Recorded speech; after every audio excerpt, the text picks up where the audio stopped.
Goldberg getting suspended by The View isn't karma, and I wouldn't want it if it was.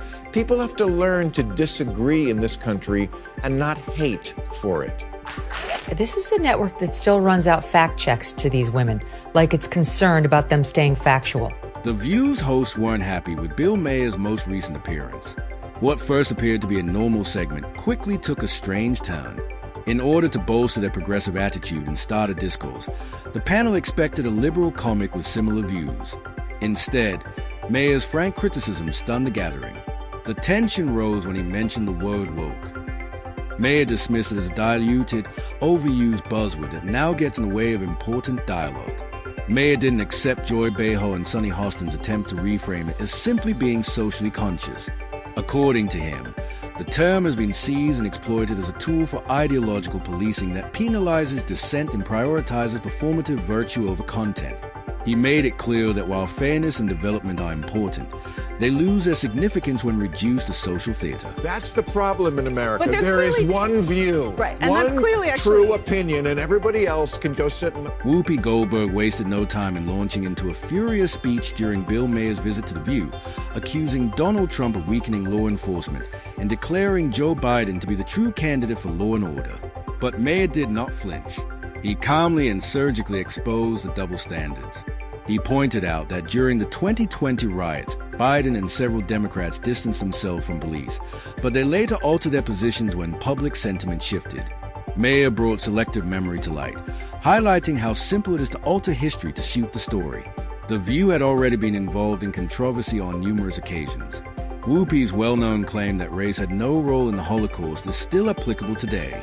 Even after historians and the Anti-Defamation League denounced her, Goldberg initially refused to acknowledge her mistake.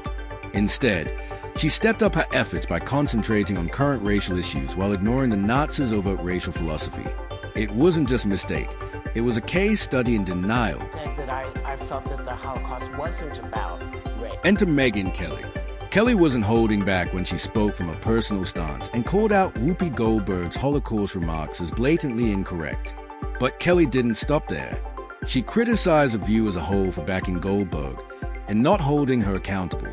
Kelly's critique was sharp, direct, and unapologetic. If you give someone a national platform, you have a responsibility to ensure that their remarks can hold up to examination. Sit in your little cheap seats all day long and enjoy your little negative henpecking, but your careers are going nowhere and Tucker is about to dominate in whatever space. Megyn Kelly not only said that Whoopi Goldberg was wrong, but also explained why her comments were so harmful. Kelly illustrated how racial hatred was a primary cause of the Holocaust with quotes from Hitler's administration, Nazi propaganda, and racial classifications. She maintained that rather than being a minor error, Goldberg's remark was a dangerous misrepresentation of history. Kelly went on to elaborate on her criticism, accusing The View of a worrying trend, misrepresenting historical facts in order to bolster current political discourse.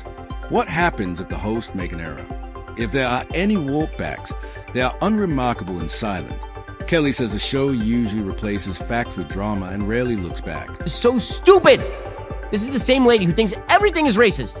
Everything and everyone is racist, except Hitler and the Holocaust. Genius. Ben Shapiro's voice was heard even if he wasn't on The View.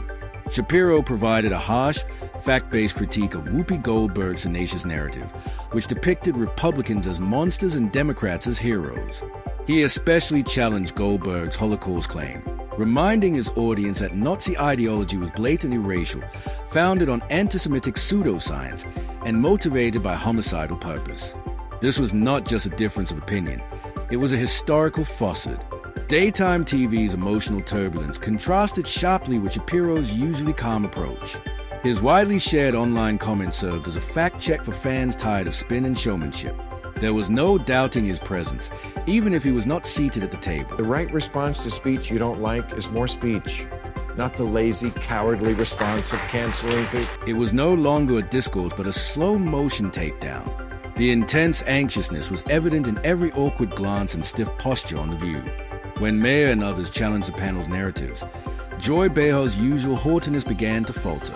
Sonny Hostin, who is often composed and confident, faltered when Maher questioned her simplistic definition of awakened. She became less confident, gave shorter answers, and looked around the room nervously when the expected ovation did not come. The studio's atmosphere shifted. At crucial moments, the audience, usually ready to cheer, remained in awkward silence.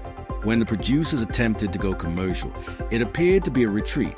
Rather than taking the initiative, the hosts were, for once, reacting, and it was clear. To be wrong. Fuck, it's 11 a.m. This went beyond Megyn Kelly's criticism of Whoopi Goldberg, or Bill Maher's retaliation against Joy Behar.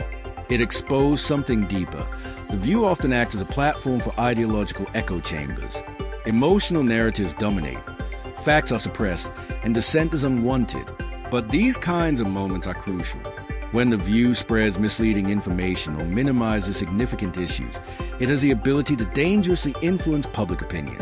Despite presenting itself as a forum for open discussion, the show far too often takes partisan positions. The reason this occurrence was so significant was that it was denounced by all parties. Maher and Kelly reached the same conclusion, despite their infrequent agreement. There is a lack of accountability.